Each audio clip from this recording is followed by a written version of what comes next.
Hare Hare Krishna. Let's begin the session with prayers.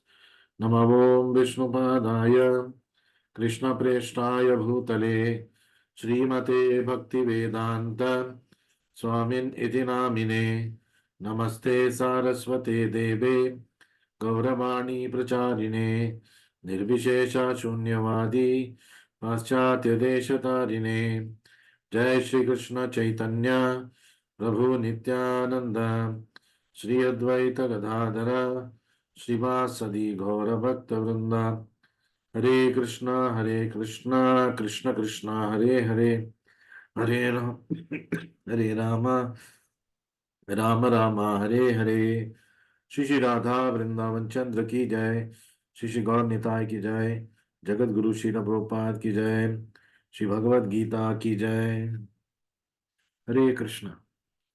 So today we'll be starting off discussion of the 14th chapter, 14वें अध्याय, the three modes of material nature, त्रिगुणा, प्रकृति के तीन गुणों के बारे में जो बद्ध जीवी को प्रभाव करता है। So we'll straight away start with the discussion of the first verse itself from the 14th chapter. We already discussed that the first chapter, the 13th chapter is connected to the 14th chapter. How is it connected? It is connected through shloka number 22 of the 13th chapter. So we'll start off with shloka number 1 of 14th chapter. 14th chapter, 14वें अध्याय 5 sections में divide किया गया है. Been divided into 5 sections. So it's beginning with the section 1. And basically we are going to today learn about that knowledge that leads to supreme perfection. तो परिपूर्णता जो अत्युन्नत what we can call उत्तम अत्युन्नतम, that is called परिपूर्णता. इसको कैसे, इस ज्ञान से, कि कौन सा ये ज्ञान है जिससे हम पाएंगे. श्री भगवान उवाचा. और ये कौन बोल रहे? भगवान श्री कृष्ण खुद स्वयं बोल रहे हैं. परम भूया प्रवक्ष्यामि नानानाम ज्ञानमुत्तमम् यज्ञात्मनयः सर्वे पराम सिद्धिम इतो गताः.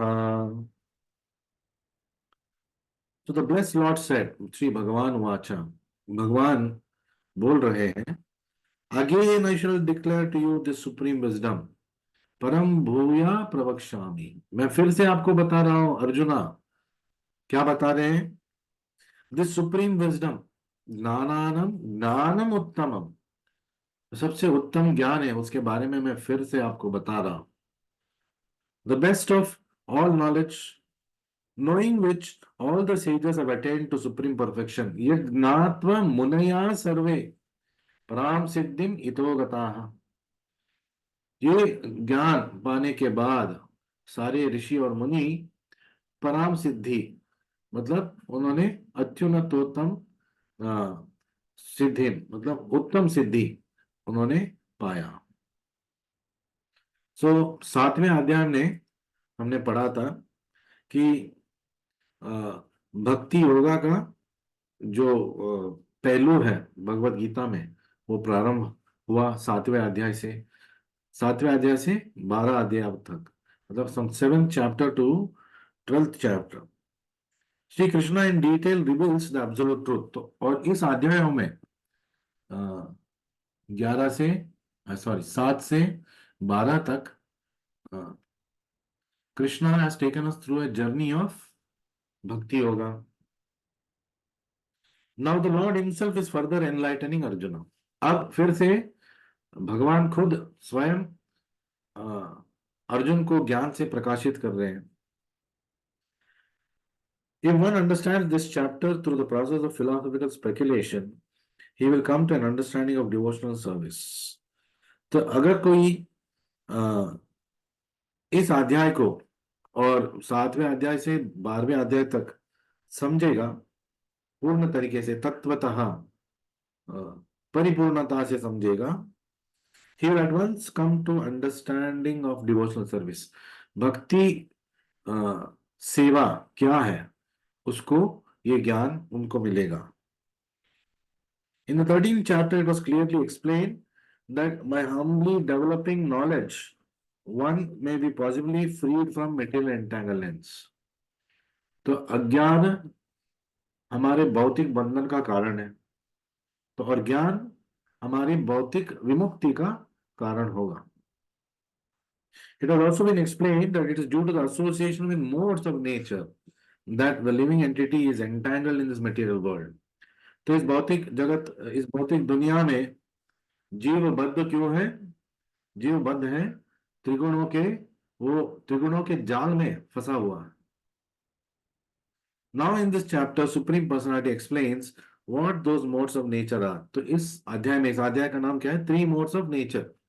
तो बहुत ही detailedly Krishna is going to explain about the three gunas. What are the three gunas? Sattva, Rajas और तमोगुण. And he will explain how they bind and how they give liberation. कैसे त्रिगुणों से बंधे जाते हैं और बद्ध जीवी बन जाएंगे, और कैसे त्रिगुणातीत होने से मोक्ष का द्वार हमारे लिए खुल जाएगा. So the knowledge explained in this chapter is proclaimed by Supreme Lord to be superior to the knowledge given so far in other chapters. तो भक्ति योगा का जो सेक्शन था 7 to 12, उससे भी महत्व है ये अध्याय. ये ज्ञान योग का सेक्शन चल रहा है, भक्ति योग का विधान और भक्ति योग को प्रामुख्यता देते हैं प्रभुपाद जी और Krishna.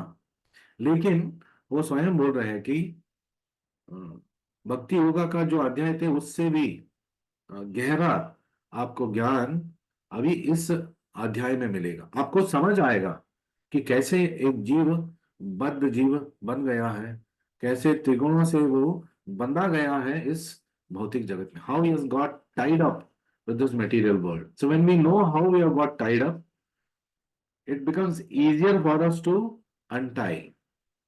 So Krishna is going to give that kind of a knowledge. By understanding this knowledge, various great sages attain perfection and transfer to the spiritual world. तत्वतः भगवान को जानना, भगवान के गुणों के बारे में जानना, भगवान के भौतिक जगत का रीति नीति को जानना, भगवान के आध्यात्मिक जगत के बारे में जानना, to know about the spiritual world, to know about the mechanisms of the material world, and by knowing this, a person can get into devotional service and he can go back home, back to Godhead. So the Lord now explains the same knowledge in a better way. जो वो 6 अध्यायों में, भक्ति योग के अध्यायों में 7 to 12 जितना एक्सप्लेन किया था, उससे और गहरी तरह अभी ज्ञान देने वाले हैं. And this knowledge is far, far superior to all other processes of knowledge thus far explained. अब तक जो आपने सुना उससे भी बेहतरीन ज्ञान अभी कृष्णा हमारे लिए खोल रहे हैं. And knowing this, many can attain perfection. और ये ज्ञान पाने के बाद परिपूर्णता, आध्यात्मिक परिपूर्णता को हम पाएंगे. Thus it is expected that one who understands the 14th chapter will attain perfection. See how important this chapter 14 is, though it is coming in Jnana Yoga section and it deals with 3 modes of material nature. लेकिन बद्ध जीवी को यही तो जानना है कि कैसे वो इस भौतिक जगत में ऐसे बांधा गया बुरी तरह. That is going to be very nicely explained by Krishna. So Krishna further praises this knowledge in the next sloka, and there he is saying, idam gnanam upashitya mama samyam agraha sargepya nopajayante pralayena vyatanti cha. So very important line here, mama sadharmyam agataha. How? idam gnanam upashritya.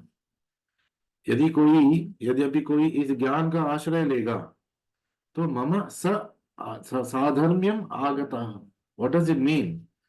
So in the translation, Prabhupada says, by becoming fixed in this knowledge, idam gnanam upashritya, one can attain to transcendental nature. Mama sadharmyam agata. Krishna भगवान के गुण हमारे अंदर, देवताओं के गुण हमारे अंदर प्रकाश हो जाएगा. Which is like my own nature. Mama sadharmyam agata. So our faith, thus established, one is not born at the time of creation, nor disturbed at the time of dissolution. तो इस ज्ञान को पाने के बाद सर्गे पर नो उपजायन्ते, सर्गे न उपजायन्ते, प्रलये न व्यतन्ति च. न उपजायन्ते, व्यतन्ति. सर्ग at the time of creation, न उपजायन्ते. प्रलये at the time of dissolution, destruction, न व्यतन्ति. तो आत्मा विचलित नहीं होगा इस ज्ञान को पाने के बाद. So after acquiring perfect transcendental knowledge, one acquires qualitative equality with the supreme personality of Godhead. इस अध्याय को जो भी पूर्ण तरीके से तत्वतः समझेगा, भगवान श्री कृष्ण का गुण उनके अंदर आएगा. So of course we are all part and parcel of Krishna already. So we are having qualities of Krishna. So हमारे अंदर कृष्णा के ही गुण हैं. लेकिन it is like a burning ember covered by sand. तो अंदर मैं परिपूर्ण हूं, अंदर मैं शुद्ध हूं, लेकिन बाहर से भौतिक मानसिकता से मैं बंधा हुआ हूं. That is why I appear to be materially entangled. So, thus established, one is not born at the time of creation, nor disturbed at the time of dissolution. तो कभी विचलित नहीं होगा, भौतिक जगत में भी आएगा, विचलित नहीं होगा. So after acquiring perfect knowledge, one acquires qualitative equality with Supreme Person of Godhead, becoming free from repetition of birth and death. तो यदि जन्म और मृत्यु का चक्कर से हमें मुक्ति चाहिए, जो सारे योगिया लाखों साल तक तपस्या करके पाने की कोशिश करते हैं, केवल भगवत गीता के 14वें अध्याय को पूर्ण तरीके से समझने से हमें वो मुक्ति का द्वार खुल जाएगा. Back home, back to godhead for sure. One does not, however, lose his identity as an individual soul. It is understood from Vedic literature that liberated souls who have reached the transcendental planets of spiritual sky always look to the lotus feet of Supreme Lord. जो उपाश्रित्या, जो भगवान के आश्रय में आ गए हैं, तो केवल भगवान की कृपा का अपेक्षा करते हैं. तो सदा भगवान के चरण कमल का आश्रय लेने की वो प्रयास करते रहते हैं, वो वहीं पे रहने की कोशिश करते हैं. So being engaged in transcendental loving service. तो उपाश्रित्या का मतलब क्या है? भगवान के पैर को पकड़ के वहीं पे पड़े रहना, ऐसा नहीं है. उपाश्रित्या मतलब to take shelter of Krishna means to engage in his devotional service. Real meaning of taking shelter. If I am taking shelter of my master, ऐसा नहीं कि मैं उनके पैर पकड़ के पूरा दिन बैठा रहूंगा. So master also has his activities to do. तो शरणागति means to follow the instructions. और भगवान जो कृष्णा जो इस भगवत गीता में वो उपदेश दे रहे, उसका परिपालन करना, गुरु का आदेश को पालन करना, ये शरणागति है. Not artificially clinging on to Lord's feet. Of course, it's a very good thing if somebody can do it, because eventually he'll become pure and he will engage in devotional service. Even after liberation, the devotees do not lose their individual identities. तो मोक्ष पाने के बाद ऐसा नहीं कि वो भगवान से जुड़ जाएंगे. भगवान से जुड़ना मतलब भगवान के कार्यों में जुड़ जाना, भगवान के दिए हुए मार्ग में चलना, ये भगवान से जुड़ना होता है. It is not that the soul will amalgamate with the super soul और एक हो जाएंगे. It is not the physical union. It is actually the union by spirit. So मुक्ति पाने के बाद भी हम आत्मा ही रहेंगे, हम हमारा व्यक्तित्व रहेगा, और हम सदा भगवान श्री कृष्ण का ही सेवा करते रहेंगे, प्रेममय सेवा करते रहेंगे. तो generally in the material world whatever knowledge we get is contaminated by three modes of nature. जो आध्यात्मिक विद्या है उसके ऊपर त्रिगुणों का प्रभाव नहीं होता है, लेकिन जो भौतिक विद्या है उसके ऊपर त्रिगुणों का प्रभाव होता है. इसलिए भक्ति विनोद ठाकुर जी बोलते हैं जड़ विद्या, तो दिस मटेरियल नॉलेज इज जड़ विद्या, केवल विषय भांडा, और केवल वो इंद्रिया का तृप्ति के लिए ही काम कर रहा है. उस ज्ञान से क्या होगा, एक व्यक्ति को इंद्रिय तृप्ति में कैसे आगे बढ़ना है वही सीखेगा, और कुछ नहीं सीखेगा उससे. But with the transcendental knowledge he will come back to his original position and serve the Lord. So as soon as one is situated in the transcendental knowledge, he is on the same platform of Supreme Person. तो भगवान और भक्त में कोई अंतर नहीं है. This is the example. This is the this is what the meaning is coming out. भगवान और उनके भक्त के मध्य कोई अंतर नहीं है, because both are transcendental in nature. But एक भक्त को कभी अपने आप को भगवान नहीं समझना है, ये गलती नहीं करना है. There's no difference between my finger and my hand. But यदि फिंगर सोचने लगेगा कि मैं हैंड के बराबर हूं और अपना करामत दिखाने स्टार्ट करेगा, कोऑपरेट नहीं करेगा, तो फिर there will be an havoc. So havoc किसके लिए? Havoc for that finger only. So when we don't align with the teachings of the lord and the instructions of the spiritual master, guidance of devotees, जब हम उस रास्ते में नहीं चलेंगे तो केवल उपद्रव ही उपद्रव है. So further, there is material variegatedness in the world, so in spiritual world also there is variegatedness.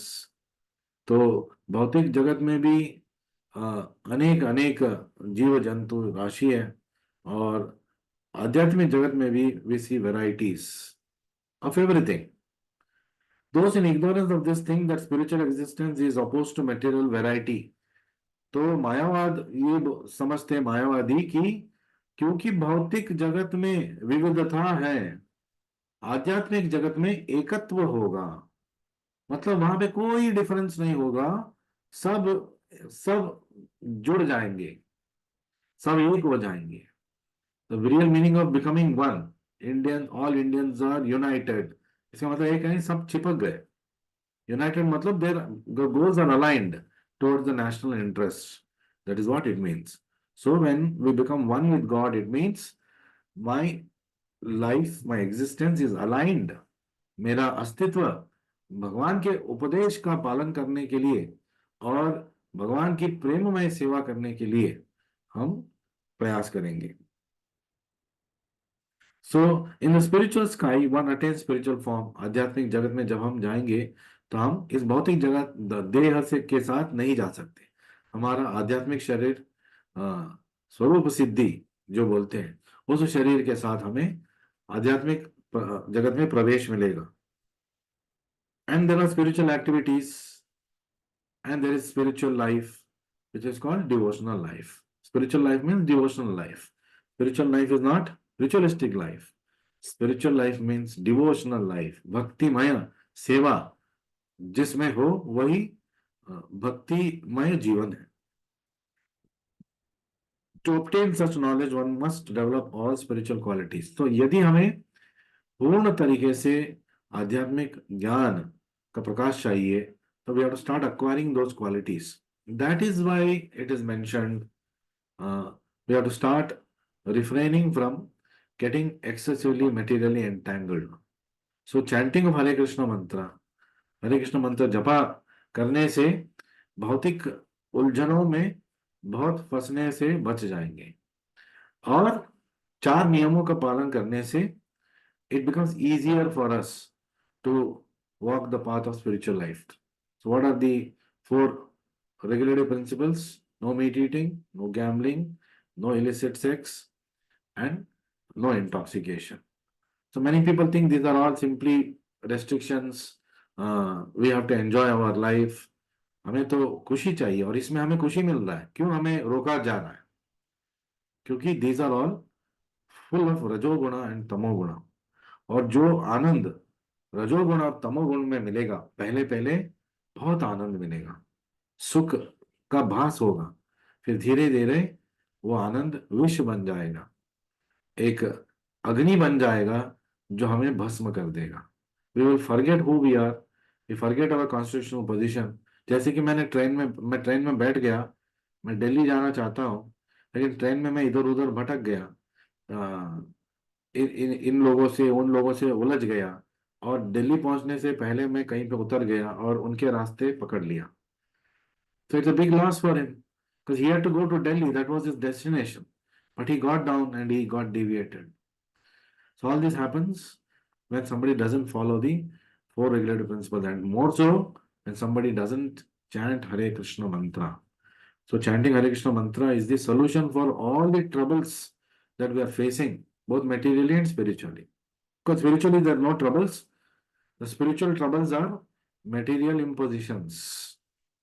जो हमें लग रहा है कि आध्यात्मिक हमारे जीवन में बाधाएं आ रहे हैं, there are all material obstacles, because spiritual life is अहितुकी अप्रतिहता। It is it cannot be blocked by any material impediment. It cannot be blocked by any kind of obstacle. That is the greatness of bhakti. So one who develops the spiritual qualities is not affected by creation or destruction of material world. तो भौतिक जगत के कार्यों से वो कभी विचलित नहीं होगा. So Krishna further elaborates in the next shloka. In the next shloka he talks of Mama Yonir Mama Brahma. Mama Yonir Mahad Brahma Tasmin Garbham Dadamyaham Sambhavas Sarvabhutanam Tato Bhavati Bharata. Very important line. Sambhavas Sarvabhutanam. What does it mean? Let's read. So here we are going to learn in this shloka how living entities are born in the material world. कैसे इस भौतिक जगत में जीव का प्रवेश होता है. और पिछले श्लोक में हमने पढ़ा how one who attains transcendental knowledge is having the same quality as God. कैसे 14वें अध्याय को परिपूर्णता से जानने वाला, तत्वता जानने वाला भगवान श्री कृष्ण का गुण उनके अंदर आएगा. Suragana Samasate. So there is an embodiment of divine godly qualities. And one who understands this chapter attains perfection. वो कृष्णा opening lines में हमें इस अध्याय में बता रहे.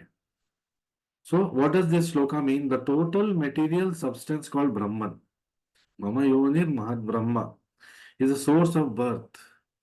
तो मेरे ब्रह्म ज्योति जो है, मेरे शरीर का जो प्रकाश है, तो मम योनिर, तो यही है सबका कारण. भौतिक जगत का सृष्टि भी इसी से चल रहा है. मम योनिर महद ब्रह्मा, and it is that Brahman which I impregnate तस्मिन गर्भम ददाम्यहम. तो वो जो ब्रह्मन है, तो वो माता का रोल प्ले कर रही है और भगवान श्री कृष्ण पिता का रोल, और माता के गर्भ के अंदर वो अपने बीज को रख रहे. तस्मिन गर्भम ददाम्यहम, and making it possible for the birth of all living beings. Sambhava sarvabhutanam. वो सन्नव भरता ततो भवति भारत. ऐसे भौतिक जगत में जीव का अवतरण उतरण होता है. आध्यात्मिक जगत में था वो मेरा सेवक बन के. He was there in the spiritual world being my devotional servant. He was happy, I was happy. As a father I was happy that my son is with me. और एक पुत्र होने के नाते वो भी आनंदमय थे कि मैं पिता के साथ हूं, और पिता की सेवा में वो लगे थे. और कहीं में कलमश आ गया, और उसके कारण माया ने उसको झपटी या धरे तुरंत उसको भौतिक जगत में ट्रांसफर कर दिया। That is one of the thankless job of Maya. Maya has to keep a check on the living entity. So कोई भी जीव अगर सिंसियर नहीं है तो उसको बहुत सारे ऑब्स्टेकल्स स्पिरिचुअल ग्रोथ के लिए माया देवी देती रहेगी। और जो आसानी से भगवान के बोधन को अपने जीवन में उतार के आगे बढ़ रहा है, उससे माया दूर रहती है। कृष्ण सूर्य सम, माया हो अंधकार। So Krishna is like sun and maya is like darkness. So where there is sun there can not be darkness. जहां पे सूर्य भगवान है वहां पे अंधेरा नहीं हो सकता। ठीक वैसे ही जहां पे कृष्णा है, अगर हमारे जीवन में कृष्णा है in the form of chanting, in the form of Aarti's, in the form of reading, hearing, श्रवण, नवविधा भक्ति में कोई भी तरीके से अगर हमारे जीवन में कृष्णा है तो then we are transcending, we are in a state of spiritual perfection. So further, so ये very important word was सर्वभूतानाम, संभव सर्वभूता। सारे सृष्टि, सारे जीव जंतु का पिता कौन है? भगवान श्री कृष्ण। यदि पूरा विश्व ये बात जान लेगा, समझेगा, तो कभी भी युद्ध नहीं होगा। एटलीस्ट फॉर पेटी रीजंस युद्ध नहीं होगा। वैसे भगवत गीता युद्ध भूमि में ही बोला जा रहा है, ऐसे नहीं कि युद्ध नहीं होना है। सही कारण के लिए युद्ध अगर अनिवार्य है तो युद्ध होना चाहिए। प्रभुपाद से sometimes war is the means for piece. कभी कभी शांति के लिए युद्ध कर लड़ना पड़ता है। युद्ध में, अरे युद्ध में तो शांति नहीं होता है, तो युद्ध लड़ने से शांति कैसे आएगा? तो यदि कोई दुर्योधन की तरह है जो मांगने पर भी, गिड़गिड़ाने पर भी, एडवाइस करने के बाद भी और धमकियां देने के बाद भी नहीं मान रहा है, अपना चीज वो हड़प के बैठा है और वो देने के लिए इनकार कर रहा है, तब क्या करना चाहिए? तब हमें धर्म युद्ध लड़ना चाहिए। So this is an explanation of the world. Everything that takes place is due to the combination of Kshetra and Kshetragna. सीधे सीधे 13वें अध्याय में चले गए प्रभुपाद जी भावार्थ में। क्षेत्र क्षेत्रज्ञ और ज्ञानम कहाँ पे पढ़े थे हम? In the very first sloka of chapter 13. So Prabhupada is coming back to that. The combination of material nature and living entity is made possible by Supreme God Himself. तो सारे जो सृष्टि है भगवान के कारण हो रहा है। सो कृष्णा इज सर्व कारण कारणम, तो he is the cause of all causes. The महातत्व is the total cause of the total cosmic manifestation. और जो ब्रह्म है, ब्रह्म योनि है, महातत्व है, उसके वही है सारे भौतिक सृष्टि का आधार। And because in the total substance of material cause there are three modes of nature, it is sometimes called Brahman. तो इस सृष्टि में, भौतिक सृष्टि में त्रिगुणों का प्रभाव भारी पड़ जाता है।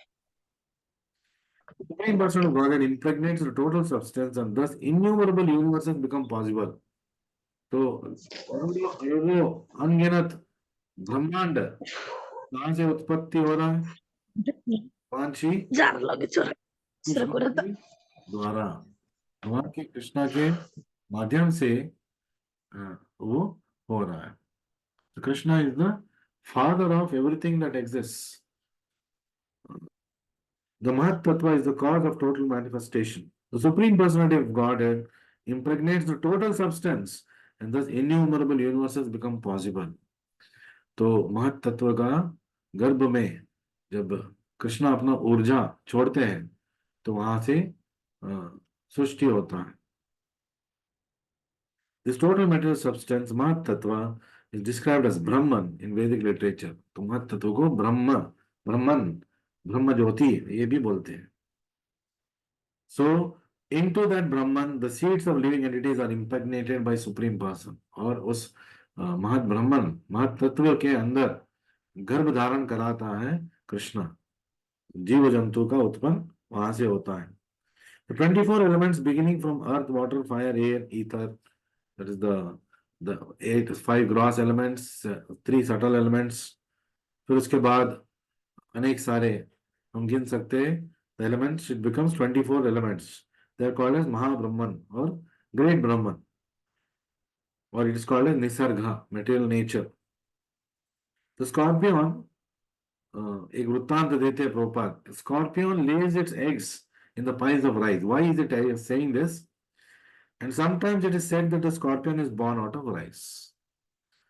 तो जो बिच्छू होता है वो अपने अंडे अ, जो अन्न का राशि होता है उसमें वो रख देता है, और ऐसे लगता है कि अन्न के अंदर से बिच्छू निकल रहा है, अन्न के अंदर से उत्पत्ति हो रहा है बिच्छुओं का। लेकिन असली कहानी क्या है? अन्न के अंदर अपने अंडे को छिपाती है बिच्छू, और कुछ समय के बाद ऐसे लगेगा जब वो अंडे से बिच्छू बाहर आएंगे कि अरे ये तो हमारे अन्न से बिच्छू निकल रहा है। तो ठीक वैसे ही it is that it looks like everything is coming out of this material nature, but actually the source of everything is Krishna. The eggs were laid by the mother. Similarly, material nature is not the cause of the birth of the living entities. The seed is given by Supreme Personality of Godhead. ठीक वैसे ही भौतिक जगत कारण नहीं है जीव का उत्पन्न का। जैसे कि rice is not the cause of the birth of scorpion, Mahat Tattva is not the cause of, Nisarga is not the cause of the generation or the creation of living entities. Thus, every living entity, according to its past activities, has a different body created by this material nature. तो अपने गुण और कर्म के मुताबिक उनको अगला देह मिलने वाला है। The living entity can enjoy or suffer according to its past deeds. तो मैंने अच्छा पढ़ाई किया तो आज एग्जाम में मैं अच्छे मार्क्स लेके आऊंगा, और उसके परिणाम में मेरा कल भविष्य आनंदमय होगा।